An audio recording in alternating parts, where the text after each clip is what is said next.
Vamos iniciar nossa segunda aula. Hoje nós vamos trabalhar sobre conceitos, né? E iniciar, de fato, a administração aplicada à enfermagem. Mas para que a gente consiga entender o que essa disciplina vem nos trazer, precisamos apresentar alguns conceitos, né?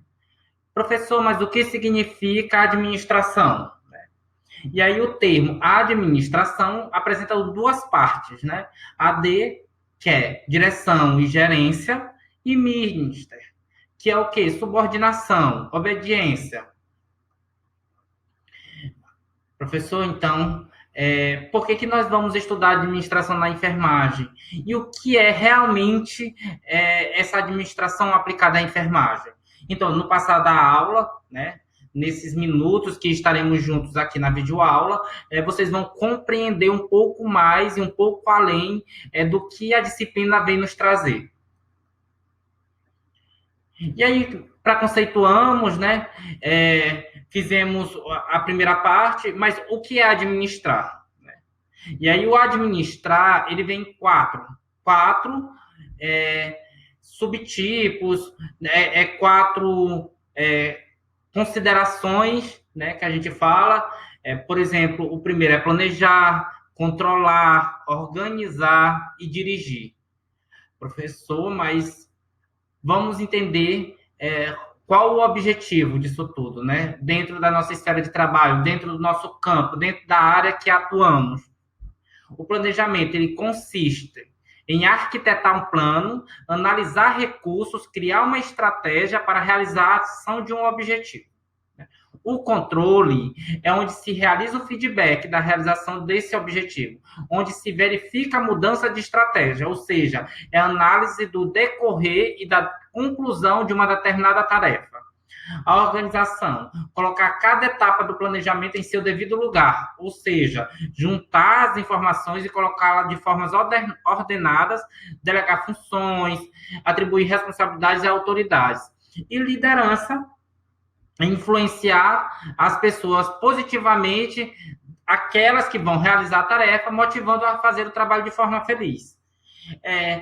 Eu sei que dentro desse objetivo que nós estamos falando, que está muito técnico, mas a gente pode apresentar um exemplo, né? Exemplo clássico, nós vamos fazer um objetivo, agora juntos. Qual o objetivo? Nós vamos vacinar 30 idosos no bairro X. Nós vamos vacinar. Então, vamos criar um planejamento. Depois que a gente faz o objetivo, a gente vai criar o planejamento. Qual é o planejamento? Né? A gente vai arquitetar o plano, a gente vai analisar o recurso. Quantas nós vamos vacinar? 30, quantas agulhas, quantas seringas, quantas doses de vacina nós vamos precisar. Ok? E aí a gente vai criar uma estratégia. Como que nós vamos chegar até o local? Certo? E aí depois a gente vai ter o controle disso. Né? É onde se realiza o feedback dessa realização. Né? A gente faz isso no decorrer e também na conclusão. Ok? Como assim, professor? Se a gente vai realizar, né, essa questão das vacinas, das 30 vacinas, dos 30 idosos, né? Então a gente agora vai analisar se está tudo correto. Que aí vem a organização, né? Que é colocar cada etapa do planejamento em seu devido lugar. Selecionamos os materiais, vamos selecionar os profissionais que irão atuar, ok? Nós vamos delegar as funções de cada um e vamos atribuir responsabilidades a essas pessoas, ok? Mas só que precisa também de uma liderança, de alguém que coordene. E essa pessoa, ela precisa influenciar os demais da equipe a realizar o trabalho de forma eficaz e de forma bem constante, certo? Então, vamos passar para a segunda, que aí, dentro disso tudo, a gente precisa dos aspectos apontados nessa definição. Quais são esses aspectos? Né? ênfase ao elemento humano, porque a gente está trabalhando com pessoas, atenção aos resultados, realização dos objetivos pessoais integrados aos objetivos organizacionais. Então, a gente sempre tenta associar. Se eu tenho um profissional que ele gosta e tem afinidades com idosos, então esse é o profissional que vai entrar na equipe no dia da vacinação. certo? Então, a administração de enfermagem nada mais é que uma ciência multidisciplinar, visto que os conhecimentos da mesma se advêm e se aplicam em diversas áreas, né? No qual a importância dessa ciência no serviço de enfermagem são preciosos. Ou seja, a administração de enfermagem é saber lidar com as relações interpessoais, é saber lidar com outros profissionais que também atuam dentro do sistema. E aí, falando do serviço de enfermagem, a gente precisa entender que ele é sempre administrado pelo enfermeiro, né? Ele planeja e organiza as atividades da unidade juntamente com sua equipe, que é constituída por técnicos e outros enfermeiros. E aí a gente fala muito, né? A gente precisa ter essa ciência. Para administrar, é necessário fazer a previsão de recursos materiais e humanos. Aquilo que a gente trabalhou ainda há pouco, a gente iria fazer uma ação onde tinha como meta vacinar 30 idosos. E aí a gente precisa fazer uma previsão desses recursos materiais, precisa fazer uma previsão de quantos profissionais precisam para este evento, ok? E aí eu trago algo específico. O técnico de enfermagem deve contribuir como enfermeiro na previsão do material necessário para executar os procedimentos sob sua competência e comunicá-lo quando houver baixo estoque ou falta desses recursos na unidade. Deve cuidar também dos materiais e equipamentos, protegendo-os contra possíveis danos e extravios.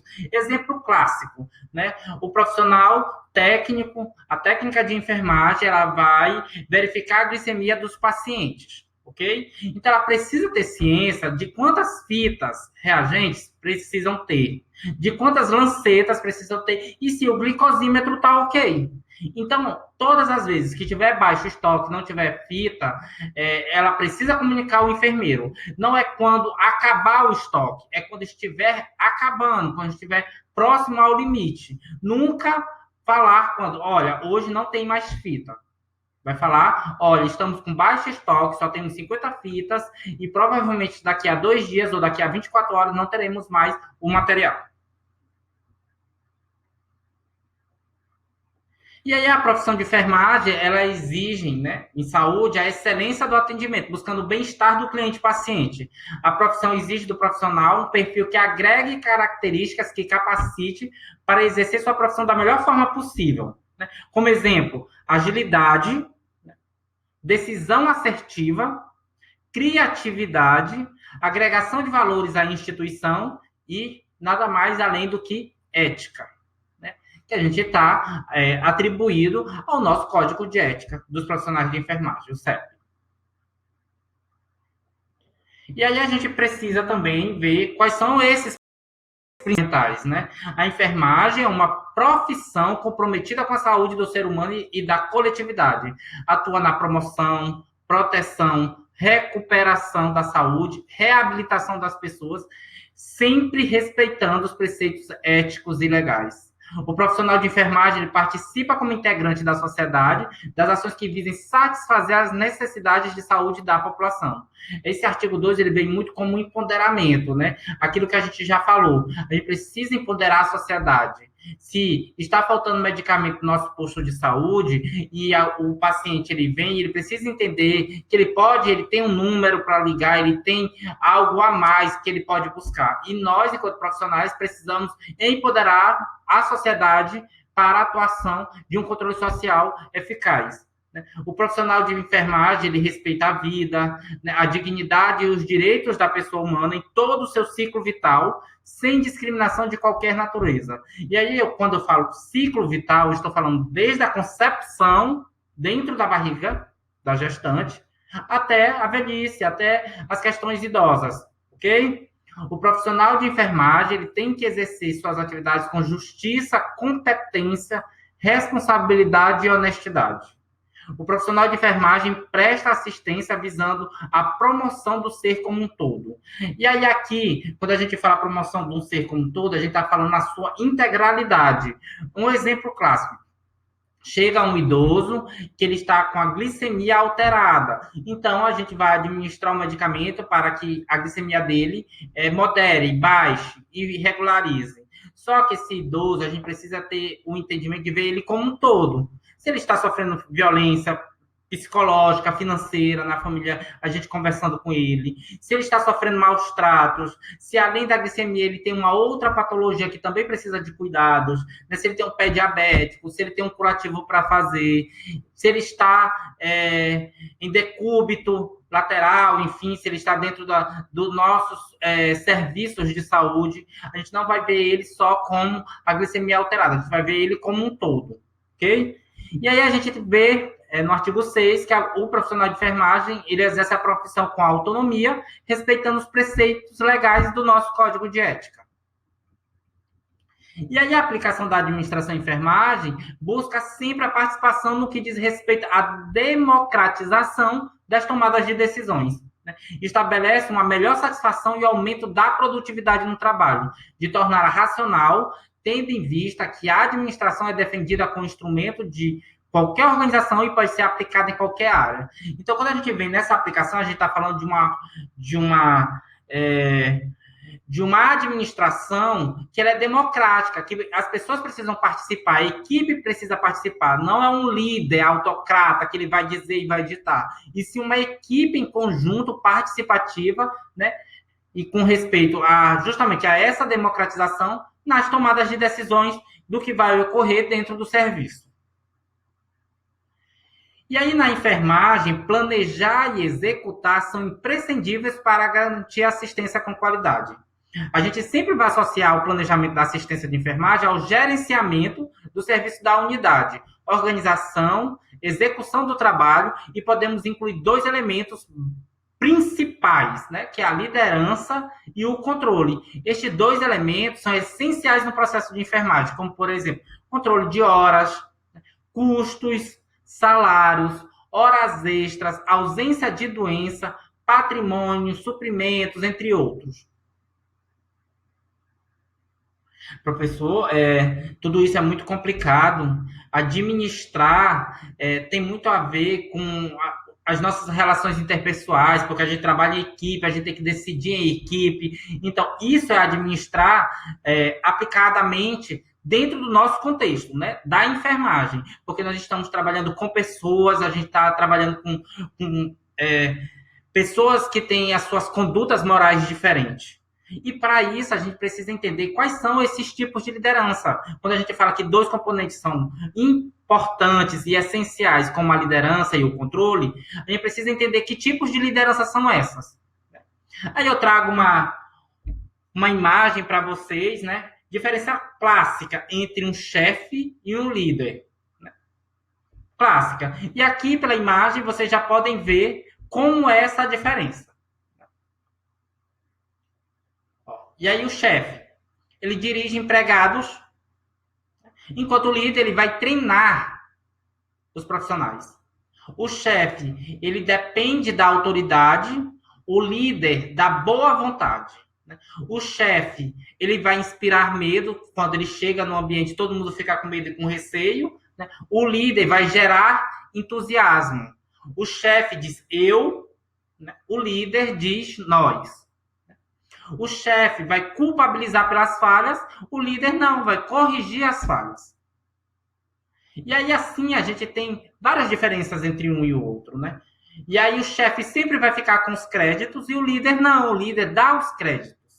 O chefe ordena, o líder pergunta. O chefe diz vão e o líder diz vamos. Eu acho que essa diferença clássica entre chefe e líder, até na palavra chefe e líder, tem uma diferença e tem um peso muito maior quando você fala de equipe de pessoas, né? Mas existem, dentro desse sistema, várias teorias sobre os estilos de liderança. Diversos tipos de liderança. Dos estudos sobre a teoria dos estilos desde o início do século XX, eu vou destacar 3, agora, nesse momento, né? Que são os mais falados e os que são mais estudados, ok? Autocrática, democrática e liberal. E logo em seguida, eu vou falar sobre outros tipos de estilos de liderança que são mais atuais, né? Que é a liderança situacional e a liderança coaching, né? Que tem um grande poder para influenciar as equipes ao melhor desempenho. Todo mundo já ouviu falar nessas palavras, coaching. Mas o que é liderança? Qual o papel do líder? E que habilidades e características são essenciais para aqueles que pretendem se tornar líderes? E essas são perguntas básicas para que vocês tenham um pensamento crítico e reflitam, né? Reflitam bastante sobre esses 3 pontos. O que é e que habilidades e características são essenciais para aqueles que pretendem se tornar líderes? E aí aqui eu venho com uma imagem, né, da autocrática. Olha, se vocês prestarem bem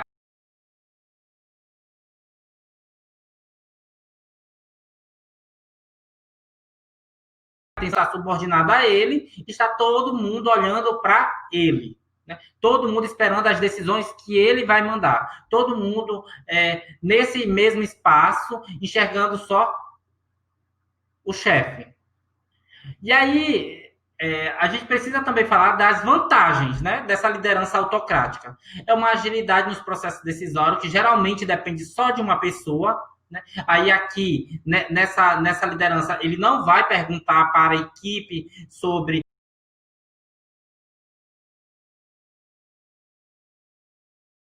colocar isso em prática. Os liderados tendem a ser mais produtivos, né, sobre a presença e pressão do líder. Ok? E tem um maior controle dos processos. Né? E maior especialização por parte da equipe que trabalha focada nas tarefas, porque aqui é ditado, aqui é uma regra, então tem essas vantagens dessa liderança autocrática. Mas a gente também tem as desvantagens, desculpem. O líder ele pode ser visto pela equipe como um ditador, gerando tensão, estresse e, consequentemente, conflito dentro do time. Por quê, professor? Porque os liderados, nesse momento, eles podem se sentir subutilizados e desvalorizados, já que eles não contribuem nessas ideias e decisões.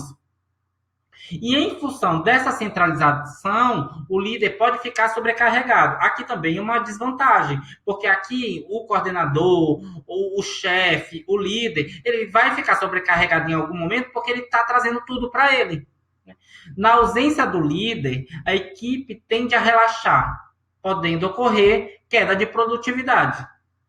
E aqui é mais comum que a equipe apresente frustração e desmotivação nesse tipo de liderança.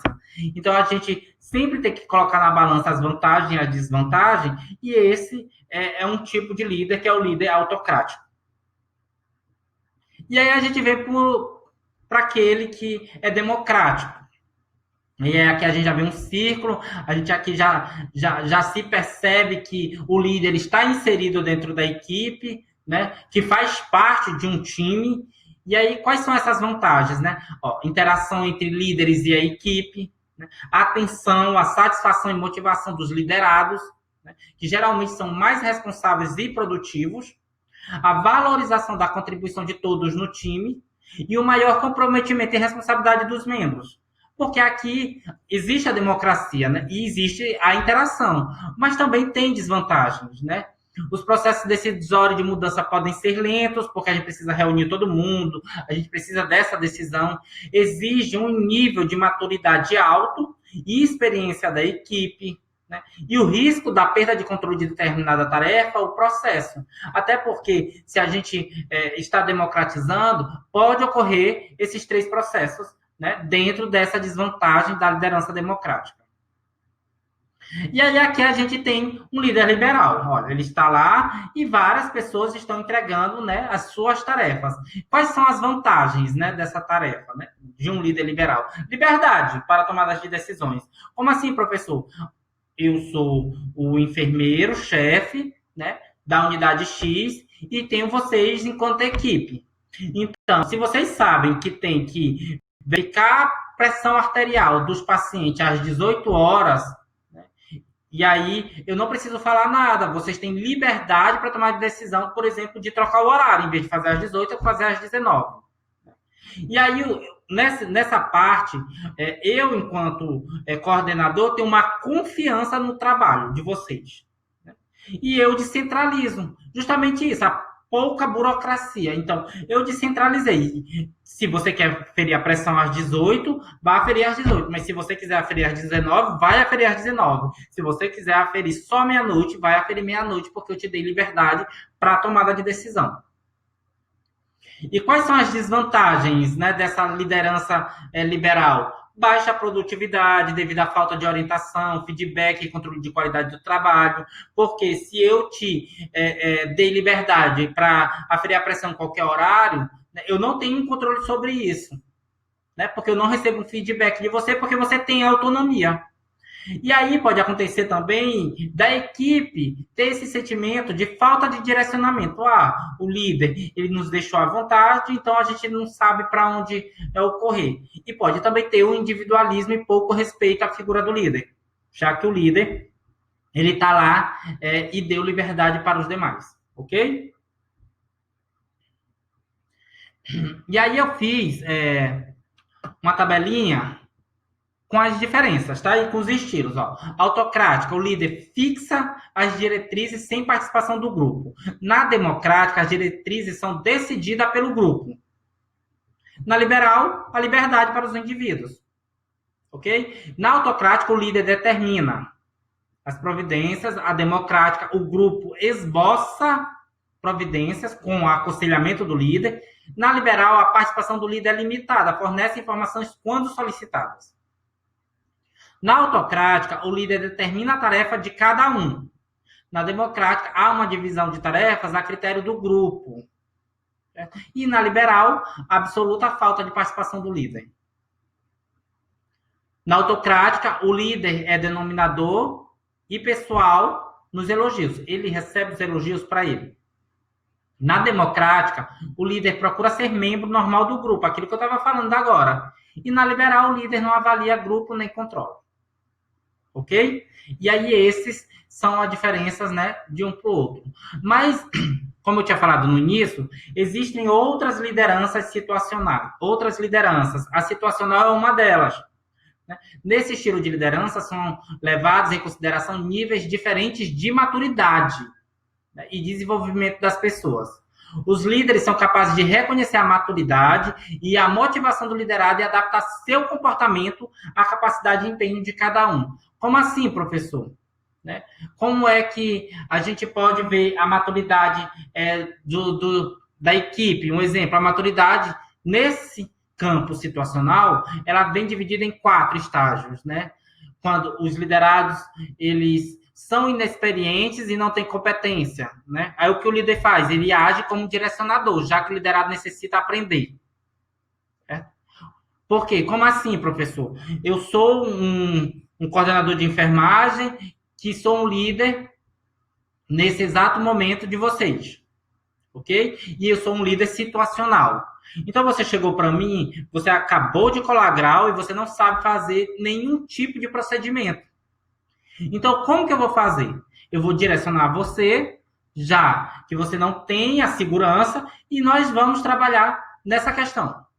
Quando os líderes, né, os liderados, a minha equipe, ela já possui um pouco de experiência e elas estão motivadas, eu faço ação como orientador. Ok? Pois o liderado ele necessita ganhar mais experiência e estímulo. Então, eu estou te orientando. Quando você não tinha nenhuma experiência, eu te direcionava. E dizia, basicamente, para o caminho, olha, é dessa forma. Quando você tem pouca experiência e está motivado, eu só te oriento. Mas quando vocês têm um nível elevado de experiência, vocês já sabem, mas estão desmotivados, eu te apoio, estimulando, certo? Justamente para que vocês desenvolvam habilidades e dando apoio. Quando vocês têm muita experiência e estão altamente motivados, aí eu, enquanto líder, delego novas responsabilidades e novos desafios, pois eu tenho certeza que vocês possuem experiência e segurança. E aí, esse é o líder situacional. Exemplo clássico, dentro dos serviços de saúde, a gente encontra muito desses profissionais. Eu trabalho como dentro do serviço de gestão e a maioria dos coordenadores, eles atuam muito nessa parte de situacional e democrático. A vantagem de ser uma liderança situacional, flexibilização, né? Justamente porque você vai junto com sua equipe, a sua equipe é motivada e ela é experiente, a sua equipe não é motivada, né, nesse quesito, mas é experiente, então a gente tem essa flexibilidade que a gente analisa de acordo com o cenário que está acontecendo. A gente tem uma otimização do tempo do gestor, aumentando a produtividade da equipe. E a gente tem um desenvolvimento da maturidade, né, da equipe e também do líder, porque ele precisa trabalhar essa questão do olhar, né? Prestar atenção no que os profissionais estão, naquele momento, sentindo, apresentando. E a gente tem a desvantagem, porque a gente não tem padronização. A gente tem uma dependência também do domínio do líder para lidar com diversas situações e perfis profissionais. E aí, aqui, quando a gente fala dependência, a gente está falando que o líder, o coordenador, ele precisa ter um domínio muito grande para saber lidar com essas situações.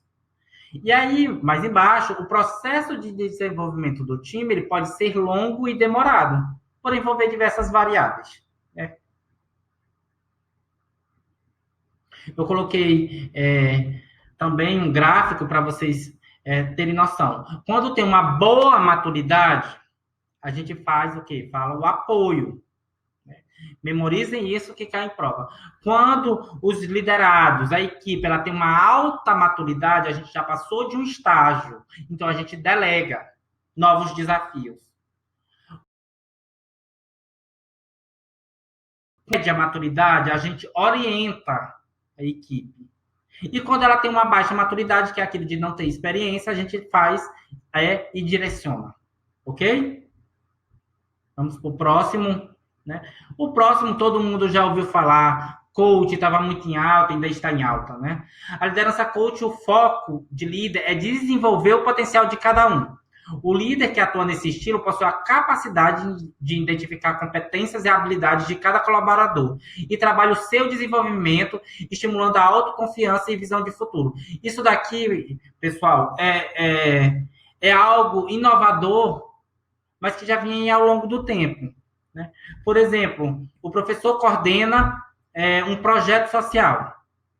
Né? Eu estou dando exemplo. E aí eu tenho vários jovens para atuar com o objetivo X, certo? Então eu tenho 15 jovens. E aí a gente trabalha com prevenção ao HIV, um exemplo, tá? Então, dentro dos meus 15, eu consigo identificar uma menina que trabalha essa questão da prevenção entre meninas, né? E aí eu consigo ver que ela tem uma habilidade maior. Então, o que eu faço nesse exato momento? Eu desenvolvo o potencial dela para que ela trabalhe com essa temática. Dentro da equipe tem uma travesti. Então, a gente pode capacitar ela para que ela atue também com a educação de pares, com outras travestis e trans. Ok? Então, isso é o coaching. Né? É fazer com que o foco do líder desenvolva o potencial dos seus liderados, da sua equipe. E quais são essas vantagens, né, de liderança do coaching? Foco na performance do indivíduo, maior cooperação e compromisso dos membros do time, a gente tem um feedback constante para que o liderado esteja consciente e comprometido com o aumento da sua performance, e a gente tem um desenvolvimento contínuo, tanto meu enquanto líder, quanto dos liderados ou da minha equipe, ok? E aí a gente tem também desvantagens, né? Não funciona quando os integrantes da equipe não estão dispostos a se dedicar ao desenvolvimento, né? Porque isso há e tem muito a ver com mudanças de comportamento. Em algumas situações, pode ser necessário comprometer resultados de curto prazo para o alcance dos resultados posteriores. Também isso precisa de um comprometimento maior.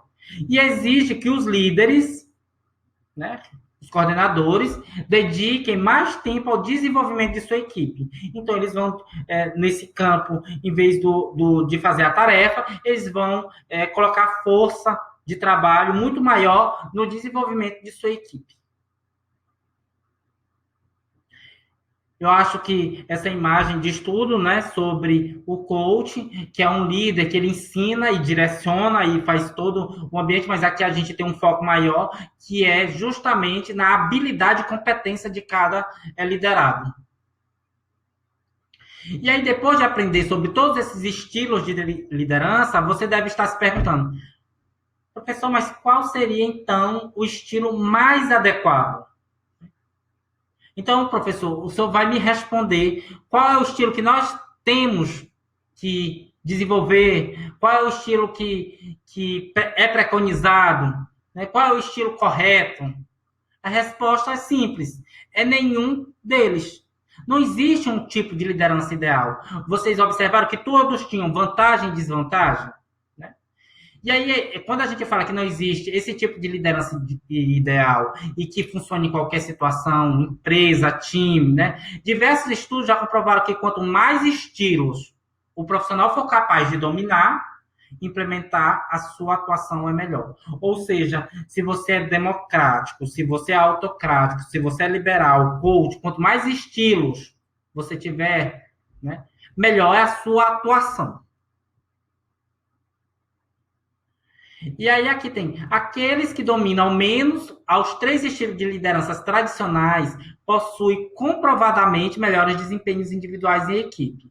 O bom líder deve estar preparado para exercer os diversos papéis. Aqui no finalzinho, eu acho que a gente pode dar o feedback da turma comigo enquanto professor. Né? No primeiro dia, eu coloquei dentro do grupo para vocês analisarem a questão do Zoom. Naquele momento, eu estava sendo um líder democrático, ok? Um coordenador democrático, um professor democrático. Ninguém respondeu. Só uma aluna, que falou que o Meet era melhor.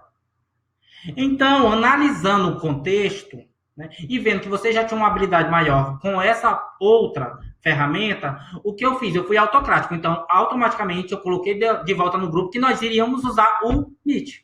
Ou seja, eu atuei 2 performances de liderança, certo? Então, isso que eu quero trazer para vocês, né? O que é ser líder, o que é administrar. Essa aula, ela dá início e abertura para o que vai ocorrer nos próximos dias, nas próximas aulas. A grande maioria das pesquisas da área aponta que a principal característica de um bom líder é a flexibilidade, que é uma das habilidades que nós podemos ter e que um líder eficiente é capaz de identificar as necessidades de seus liderados e ajustar suas ações. Ele mantém a equipe motivada em desenvolvimento constante e muito mais produtiva. Exemplo clássico, eu coloquei várias vezes na turma que a atividade é para ser escrita a punho, né, e ser devolvida pelo e-mail. Várias pessoas vinham me fazer a mesma pergunta, né, e eu era flexível em responder. Ok? E aí eu coloquei o horário das 19 às 21 horas e expliquei que qualquer pessoa que tivesse dificuldade viesse no meu reservado falar. Tiveram pessoas que não falaram no reservado, né?